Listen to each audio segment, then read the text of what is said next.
ये उस कोने से लेके और वो जो बाउंड्री है वहां तक पूरी 6 बीघे जमीन है। और हमारे पापा और चाचा के बीच में इसी 6 बीघे जमीन के ऊपर लड़ाई थी, ठीक है ना? पता है वो तो, लेकिन अब क्या सोचा है आपने? कुछ नहीं भाई, मैंने तो यही सोचा है, इस 6 बीघे जमीन में से 2 बीघे जमीन तो अपने हिस्से में करवा ली मैंने, ठीक है? बाकी 4 बीघे में से 2-2 बीघे जमीन तुम्हारे नाम भी करवा रहा हूँ, ठीक है? साइन मैंने कर दिए हैं, पटवारी जी से बात कर ली है, कल सुबह तहसील जाना, काम हो जाएगा। लो पकड़ो।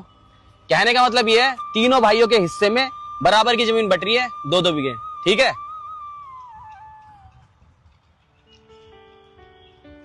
लेकिन भैया इस जमीन के तो 2 हिस्सेदार है ना, ताऊ जी और पापा जी।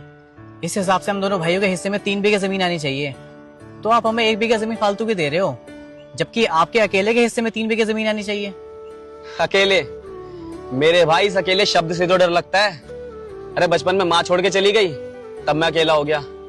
फिर पापा और चाचा की लड़ाई में तुम दोनों भाइयों से अलग हो गया, फिर मैं अकेला हो गया। और अब पापा मुझे अकेला छोड़ के चले गए, फिर मैं अकेला हो गया। मैं बाकी की जिंदगी अकेला नहीं रहना चाहता मेरे भाई।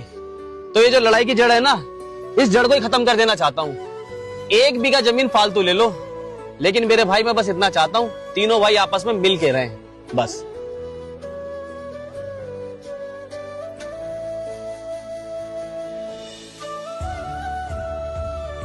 क्योंकि मेरे भाई, इस जमीन को आज तक कोई नहीं खा पाया, लेकिन ये जमीन सबको खा गई।